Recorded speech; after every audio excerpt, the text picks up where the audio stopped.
say Mamdani's a swindler. I know he has a bunch of fake accents that he used to use. Yeah. And, but what else has he done that makes him a swindler? Well, I guess if you say if you say to any audience whatever that audience wants to hear, instead of having a consistent message, I would say that is a swindly thing to do. What? And yeah.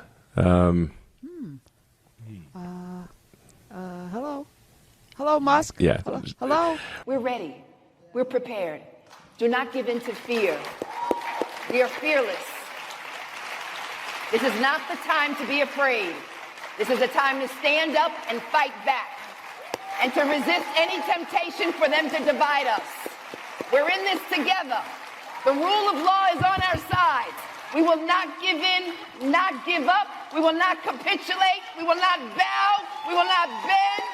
We will survive.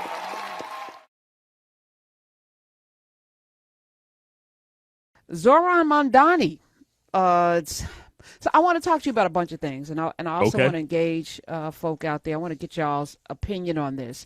There's a lot of talk about terrorism, Muslim, 9/11. Abby Phillips is going to be on later. There was a lot of that around Jesse as well. He's anti-Semitic. Farrakhan. And I'm like, it didn't work this time. That scare tactic. And I want to ask this honest question, like, what do they think is going to happen? London has a Muslim mayor. Yeah. Nothing has happened there. He hasn't instituted Sharia law. The women aren't wearing burqas. There's no, it's like, what do you think is going to happen? We're under a Nazi-ish Christian fascist rule right now that has literal laws that are restricting people's movements, whether it's women's reproductive rights or right now gay marriage is on and these have nothing to do with rights and resources other than the right to, like, this is none of my business. It's none of our business, but people are inserting themselves into people's lives. That's more oppressive to me than Zohran Mamdani's faith. And there are 1 billion plus Muslims on the planet. You telling me you think all Muslims are terrorists? Right. So I should think all neo-Nazi Christian fascist people that call themselves Christian are all racist. I'm supposed to believe that. Is that what you like? Are we going to do that? Should we do that? Well, maybe we should. Because if we're going to do that, then that means it's a lot of people we just going to take at face value are racist, misogynist, homophobic, and a whole lot of other stuff. Correct. And we just start lumping people into what large numbers of their groups have done or what people have associated their groups of people with. Like, that's a slippery slope. And let me say this. There's enough evidence to do that as it relates to the Nazi Christian fake KKK folk because they've actually done things. I'm saying this young man has no history of anything other than... And he got a short history on the planet in general. If he had done any of that kind of stuff, it'd be easy to find it out. You know what I'm saying? It ain't like he used to be something. He ain't used to be nothing. He used to be a teenager. He's only like... Correct. That part.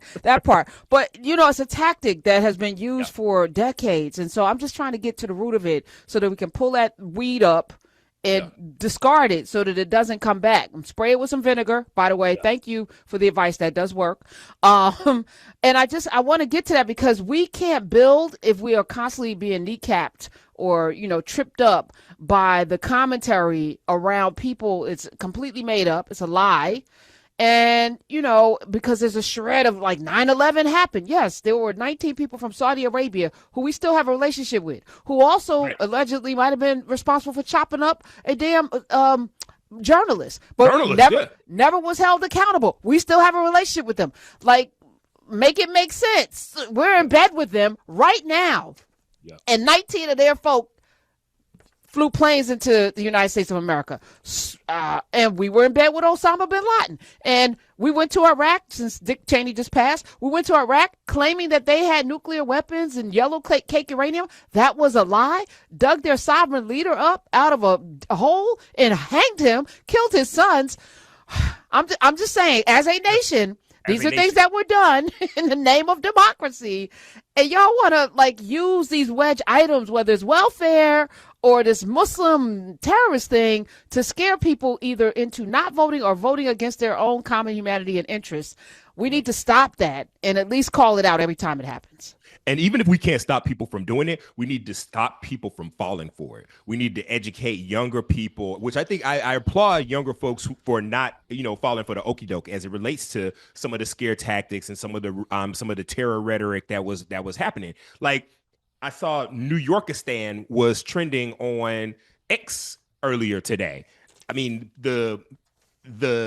the rhetoric and the things that people get away with saying right now is absolutely insane. And I think that we just got to keep educating younger people and, kind of indoctrinate them. And I use that word because I feel like that's what the other side does, but at least keep giving them the recipes over and over, even if they don't get it right the first time, right? When your mama teach you a recipe, you might not get it exactly like she got it the first time, but she ain't like she gonna stop teaching it to you, right? Like it's gonna take a couple of tries before you get to handle Thanksgiving, right? But we're gonna still keep giving you the recipes over and over. We can't just stop telling younger people or other people the truth because we don't get the likes and the clicks that we want for saying it the first time. Yeah, and you might get backlash. So I'm going to ask the question.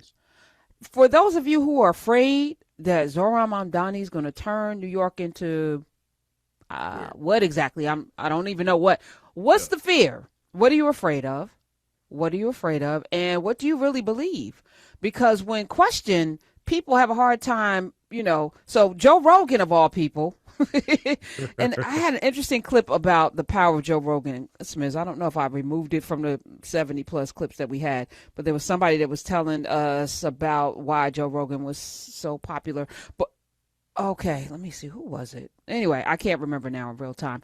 But Elon Musk was on with Joe Rogan, and Zohran Mamdani came up, and it's a short clip. Play it. Say Mamdani's a swindler. I know he has a bunch of fake accents that he used to use. Yeah. And, but what else has he done that makes him a swindler? Well, I guess if you say if you say to any audience whatever that audience wants to hear, instead of having a consistent message, I would say that is a swindly thing to do. What? And yeah.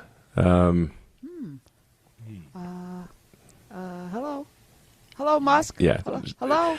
But he is charismatic. Oh, Oh, couldn't. You ain't have an answer, but you've been saying the man's a swindler. I feel like that's slander. I feel like it's slander, right?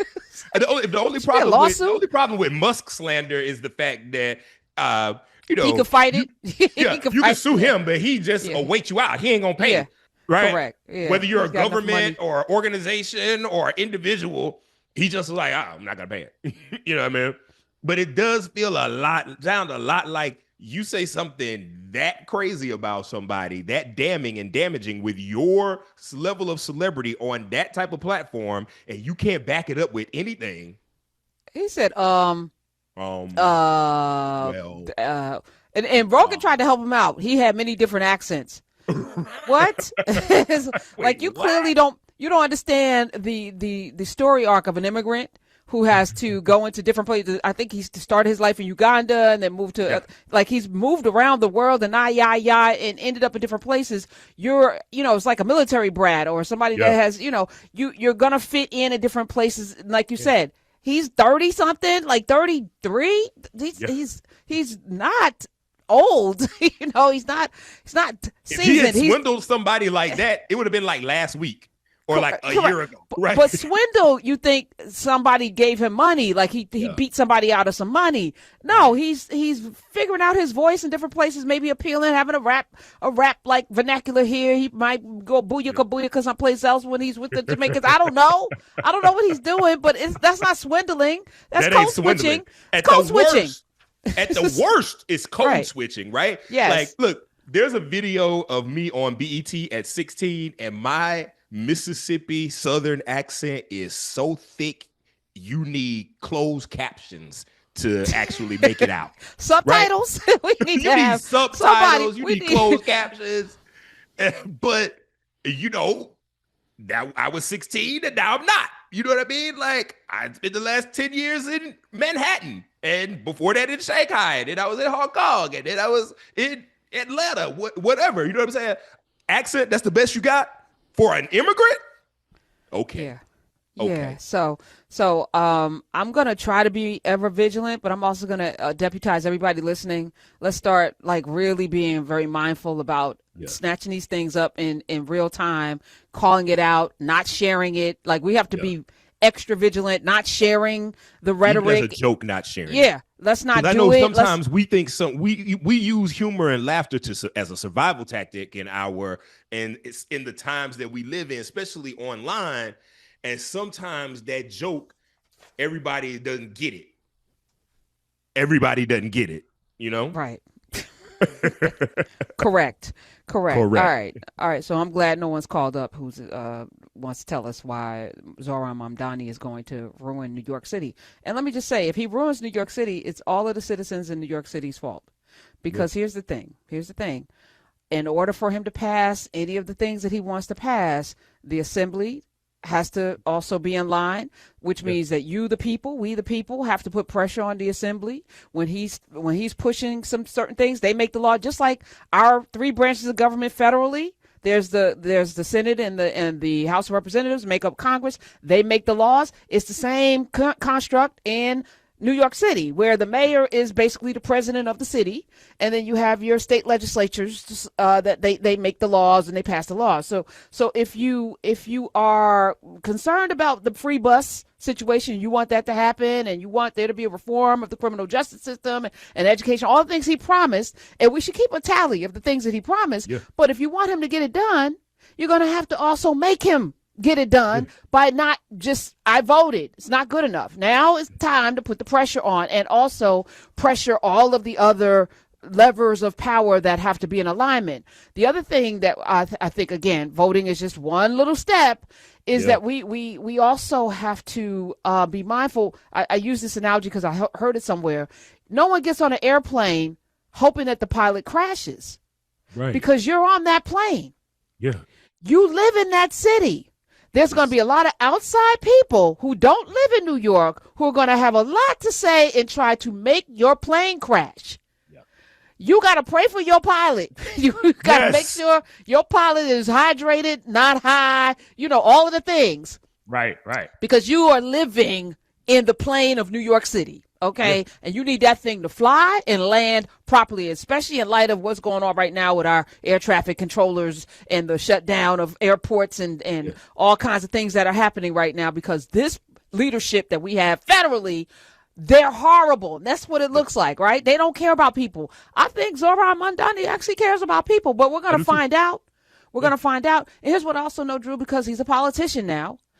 Even if he lied and pretended, he going to have to own up to the stuff, because this is where, again, the real work begins. So I'm looking forward to it. He's got the chair now. He's got the chair. And I think that what you said is so important, Karen, because he's not the king of New York. He's the mayor of New York. And so that means you put the pressure on him, to your point, but you put the pressure on all of the other people who he needs to be in line and in lockstep for the things that you want and you need. It's not just him. There's a whole mechanism that's out there that you as a voter and that you as a citizen, that you push forward on. It's enough pressure to go around. We're ready. We're prepared. Do not give in to fear. We are fearless. This is not the time to be afraid. This is a time to stand up and fight back, and to resist any temptation for them to divide us. We're in this together. The rule of law is on our side. We will not give in, not give up. We will not capitulate. We will not bow. We will not bend. We will survive.